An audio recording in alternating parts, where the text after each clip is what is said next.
కేంద్రంలో నూతనంగా కొలువు తీరిన నరేంద్ర మోదీ సర్కార్ పూర్తిస్థాయి బడ్జెట్ ప్రవేశపెట్టేందుకు సిద్ధమవుతోంది. అయితే ఈ నేపథ్యంలో కేంద్ర మంత్రి నిర్మలా సీతారామన్ ప్రవేశపెట్టనున్న బడ్జెట్పై కార్పొరేటర్ల నుంచి సామాన్యుల వరకు ఎన్నో అంచనాలున్నాయి.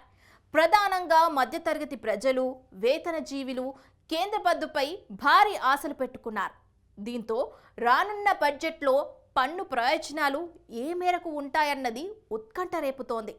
మరి నిర్మలమ్మ మధ్యతరగతిపై కనికరం చూపించేనా, వేతన జీవన వేతనాలు తీర్చేనా అన్న చర్చ జోరుగా సాగుతోంది.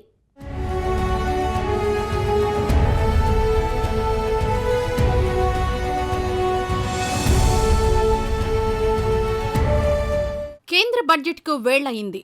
అవును, గతంతో పోలిస్తే ఈసారి లోక్సభ ఎన్నికల కారణంగా కొంత ఆలస్యమైన ఎన్డీఏ సర్కార్ ప్రవేశపెట్టబోయే పద్దు ఎలా ఉంటుందన్న ఆసక్తి అందరిలోనూ నెలకొంది. ప్రధానంగా పన్నులు ఎలా ఉండబోతున్నాయి, మినహాయింపుల విషయంలో ఎంత మేర వెసులుబాటు కల్పిస్తారు, ప్రధానంగా దేశ ఆర్థిక వ్యవస్థలో కీలక పాత్ర పోషిస్తున్న మధ్యతరగతి ప్రజలు, వేతన జీవులకు ఎలాంటి ఊరట లభిస్తుంది అన్నదానిపై ఉత్కంఠ నెలకొంది.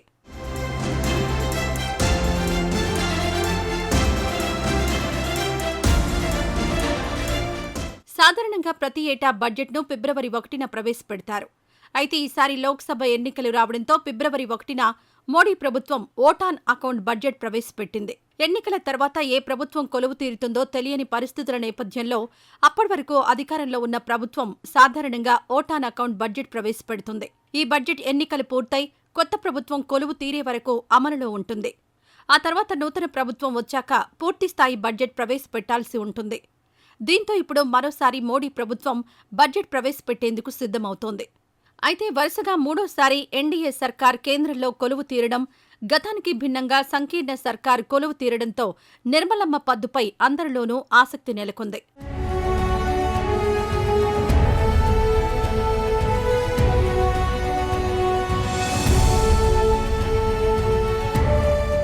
ఈసారి పూర్తిస్థాయి బడ్జెట్ను ఈ నెల 22న కేంద్ర ప్రభుత్వం ప్రవేశపెట్టే అవకాశం కనిపిస్తోంది. అయితే అధికారికంగా ఇంకా తేదీలు ఖరారు కాకపోయినా ప్రస్తుతానికైతే ఈ తేదీపైనే ప్రచారం సాగుతోంది. కొత్త ప్రభుత్వంలోనూ ఆర్థిక శాఖ మంత్రిగా నిర్మలా సీతారామన్ ఉండడంతో ఏ స్థాయిలో కేటాయింపులు, వరాలు, భారాలు మంత్రి నుంచి ఉంటాయోనన్న అభిప్రాయం వ్యక్తమవుతోంది. ఇప్పటికే బడ్జెట్ తయారీకి సంబంధించిన కసరత్తు సైతం శరవేగంగా సాగుతోంది.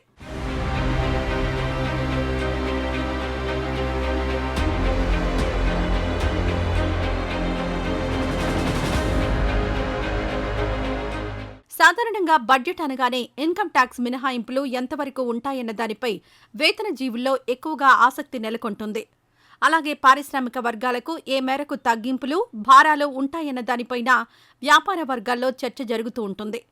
కేంద్ర పథకాల కింద ఆయా రాష్ట్రాలకు ఎంత మేర నిధులొస్తాయని లెక్కలు వేసుకుంటుంటాయి ఆయా ప్రభుత్వాలు.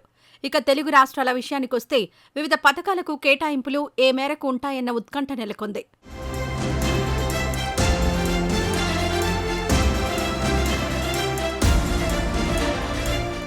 ఈ క్రమంలోనే కేంద్ర బడ్జెట్ వేళ మధ్యతరగతి ప్రజలు మోడీ సర్కార్పై పెద్ద ఎత్తున ఆశలు పెట్టుకున్నారు, ఆకాంక్షలు పెంచుకున్నారు. మధ్యతరగతి వర్గాలు ఆశిస్తున్న పన్ను మినహాయింపుల విషయానికొస్తే గత 10 ఏళ్లలో ఒక్కసారి కూడా పీపీఎఫ్ లిమిట్ పెంచలేదని చెబుతున్నారు. 80C కింద ట్యాక్స్ పేయర్లు ఎక్కువ శాతం మంది ఎంచుకుంటున్న పాపులర్ స్కీమ్ పబ్లిక్ ప్రావిడెంట్ ఫండేనని చెప్పాలి. ఇక పాత ట్యాక్స్ సిస్టంలో 2.5 లక్షల వరకు ఆదాయ పన్ను మినహాయింపు ఉంది. అయితే కొత్త సిస్టంలో 3 లక్షల వరకు మినహాయింపు పెంచినా మధ్యతరగతికి అనుకున్నంత ఊరట లభించలేదని చెప్పాలి. దీంతో ఆదాయ పన్ను పరిమితి పెంచాలన్న వాదన వినిపిస్తోంది.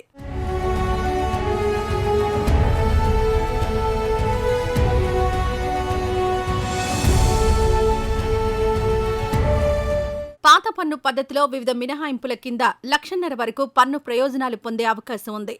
కానీ కొత్త ట్యాక్స్ సిస్టంలో 80C కింద ఎలాంటి మినహాయింపులు ఇవ్వడం లేదు. అయితే వీటిని 2.5 లక్షలకు పెంచాలని కోరుతున్నారు. ఇక కొత్త, పాత పన్ను పద్ధతుల్లో 50,000 రూపాయలను స్టాండర్డ్ డిడక్షన్గా ఉద్యోగులు పొందవచ్చు. అయితే దీనిని 1 లక్షకు పెంచాలన్న వాదన వినిపిస్తోంది.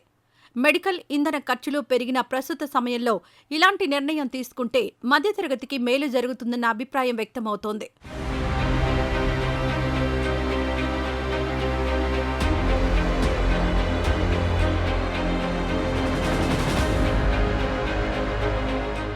మధ్యతరగతి ప్రజల మరో ముఖ్యమైన కోరిక ఇళ్లు కొనుగోలు చేసేవారికి మరింత ట్యాక్స్ రిలీఫ్ కావాలని, హోమ్ లోన్ల అసలు రీపేమెంట్లపై డిడక్షన్ను సెక్షన్ 80C కింద కాకుండా వేరుగా క్లెయిమ్ చేసుకోవడానికి వీలు కల్పించాలని కోరుతున్నారు. ప్రస్తుతం పాత ట్యాక్స్ పద్ధతిలో 1,50,000 వరకు పన్ను మినహాయింపులున్నాయి. మరోవైపు సెక్షన్ 80D కింద మెడికల్ ఇన్సూరెన్స్ ప్రీమియం మినహాయింపు లిమిట్ ప్రస్తుతం ఉన్న 25,000 నుంచి 50,000కు పెంపుదల చేయాలని మధ్యతరగతి వారు, వేతన జీవులు కోరుతున్నారు.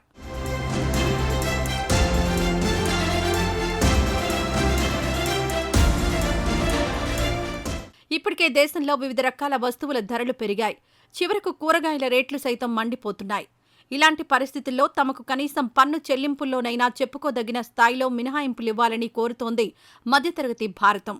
మరి వీరి గోడును ఆర్థిక మంత్రి నిర్మలా సీతారామన్ ఎంతవరకు వినిపించుకుంటారు, ఊరట కల్పిస్తారు అన్నది త్వరలోనే తేలనుంది.